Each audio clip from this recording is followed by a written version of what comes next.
Well, good morning, Kansas City. It's a little wet out there right now, a little dreary, a little soggy. Scattered shower activity rolling through the region. And I got to tell you, it's going to be an all-day affair. We have got a lot of wet weather due to the kind of weather pattern that we have, kind of a double whammy converging on the central plains. We've got two areas of low pressure that we're tracking, one to the south, one to the north. We've got southerly flow, all the right ingredients to bring in some significant wet weather. So we must see an opportunity for some severe storms, right? Nah, we'll hold off on that. Hey, good morning, everyone. First Warn 5 Meteorologist Greg Bennett here.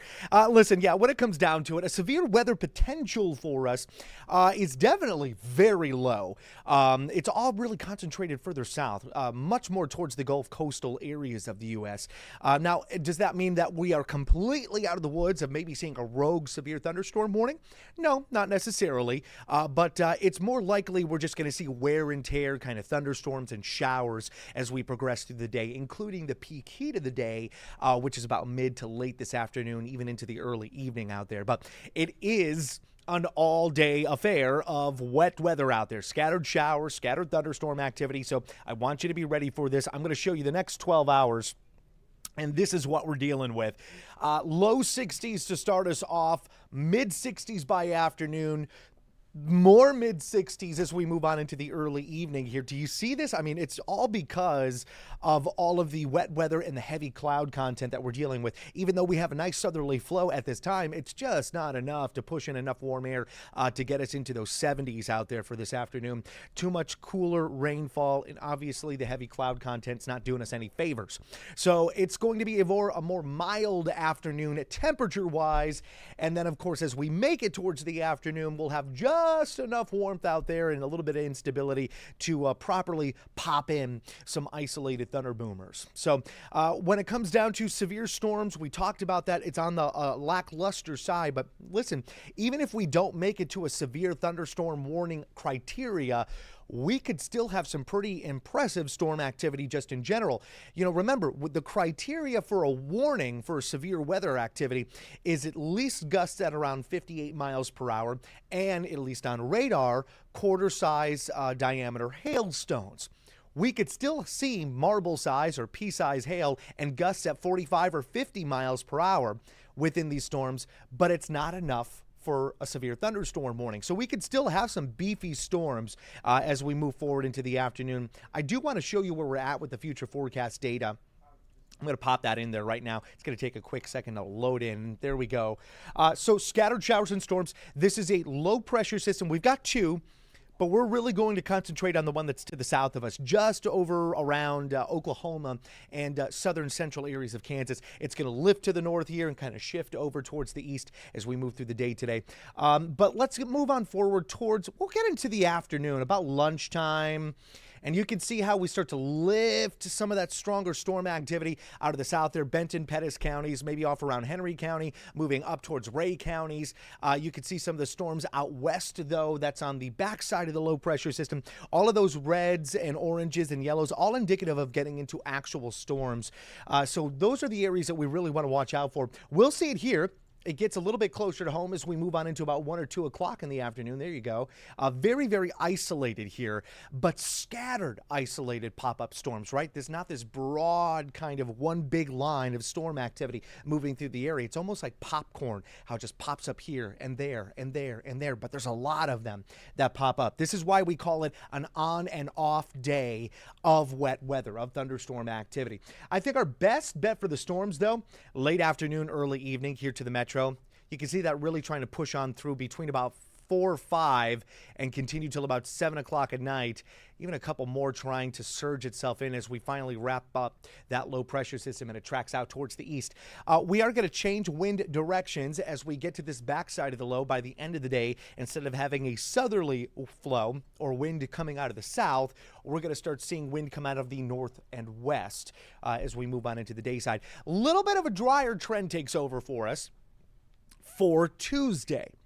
Then we're back at it with another storm system by the end of the day Wednesday and another widespread on and off affair of wet weather showers and storms into Thursday's forecast, okay? So that's going to bring in some significant rainfall totals. I want to show you where our future forecast is right now with that wet weather. Let's just get you through Monday. Right, let's go to about like 10 or 11 o'clock Monday. There we go, 11 p.m. Maybe around 3/10 of an inch of rain. That's a significant amount of rainfall just from today, right? Some areas getting almost up to that half inch, right? Warrensburg, maybe Odessa seeing that opportunity. Let's move forward though. Tuesday, Wednesday, not a whole lot, but we'll gather in maybe a few spurts of some showers out there, maybe 1/100 of an inch here and there. And then moving forward into Wednesday night, Thursday. There we go. Now we're starting to amp up that wet weather. You could see how we can get 2 inches to the south. We could see around 0.91 inches here up around the metro. But listen, this is not the end-all be-all that we're monitoring. Let me show you another future forecast. It's a different product, a different algorithm that we use. And this one says a little bit different with the wet weather opportunities. Notice where it's now concentrated to the north and west. But now we're talking maybe 1.25 to 2 inches there. And around the metro, we could see 3/4 of an inch to 1.25 inches within that same time frame. So there's a lot of water is what I'm getting at here. And again, soggy. It's already been soggy. Localized flooding is going to be a concern. Maybe some localized creeks, streams, rivers might overflow their banks. So it's going to be something that we'll have to monitor closely for you. But it's going to be a slower kind of week here just because of the wet weather. It's not enough for a first warned weather day. We're not looking at something that is dangerous overall or deadly to you. But this is very much on the nuisance side. It's going to slow you down. It's going to have you changing your normal routine, which is why we call it a first warn. That's what first warn is all about. First warn weather days are all about that extremely dangerous weather that could kill you. And it's got a higher chance to do so rather than a typical thunderstorm would. So yeah, that's kind of sort of the difference that we talk about when we get into a first warn and a first warn weather day. But that's what we've got going on here, friends. So a lot of scattered shower activity. Let me show you what it looks like, at least on our forecast map, like, you know, what exactly where the lows are or what's kind of stretched around the area. Let's put that into perspective for you. So there it is, just to the north of Oklahoma, really now to the north and west of Oklahoma City. We've got that first low pressure system. Then we've got a secondary upper level low helping to support all of this wet weather just around the Omaha area. It's kind of a line of upper level lows and fronts that stretch all the way over to the Great Lakes. Further south, we've got a warm front that is really inundating the southeast with some severe storm activity. I mean, they have an enhanced risk for severe weather, even tornado development around the coastal areas near Biloxi, Mobile, Alabama, moving over towards New Orleans. They're in a rough patch for today. We don't get to have all of that crazy instability, but we do get some of that fuel source, and that helps us with these showers and storms developing across the area today. So there is some high pressure behind it. You can see it around the four corners. That's going to come in for our Tuesday. We should take a breather and then back at it again with another upper level low that comes swooping in from the Rockies well to the north around the Pacific Northwest. So that's kind of sort of the story that we've got going on right now in the wet weather trends that are going to be involved in the area. Listen, you know, we'll go into a deeper dive though. A much deeper dive when it comes down to your local forecast and some fun science-related things with our brand new newscast. I really shouldn't call it a newscast because it's not. It's a show. It's a show in general. We just finished off our premiere week of the First Warn 5 weather show that aired all last week at 6:30 p.m. We're obviously keeping on with it. But tonight we are going to be discussing this wet weather pattern, how much rainfall we're going to see, get really into the synoptics of our storm activity that we're looking at throughout this week. And I also have a bit of a tidbit on, you know, kind of the gardening situation that we're in. Not what you think, not about like planting, but I'm sure what has really grind your gears over the past couple of weeks now is that you have mowed your grass and then 3 days later, you're mowing your grass again. And then 3 days later, you're mowing it again. And that is some serious annoyance. Why is that going on?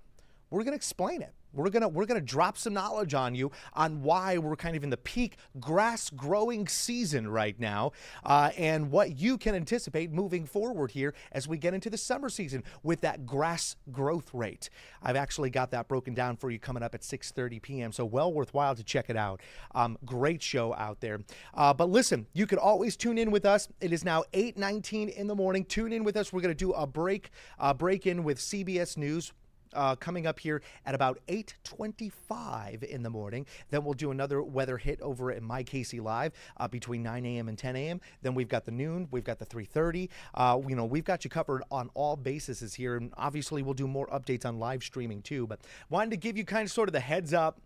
This is what we're dealing with for today. A lot of wet weather. It's worth the umbrellas. You're going to go from needing those window wipers, on anywhere from, that kind of medium low level where maybe it wipes and then waits about a second and then wipes again, to then full on power with those window wipers as we especially move into the afternoon and get breaking into some of these stronger storm cells that'll really bring in some more downpours or torrential rain out of them. So be prepared for it. I'm going to leave you with a beautiful shot of a soggy, soaking Kansas City view. There it is. It's still pretty. It's still pretty with all that wet weather out there. I love this city, the city of fountains. Have a good one, guys. Try to stay dry. And, of course, stay tuned here with KCTV. We have got your back on all platforms, TV and digital.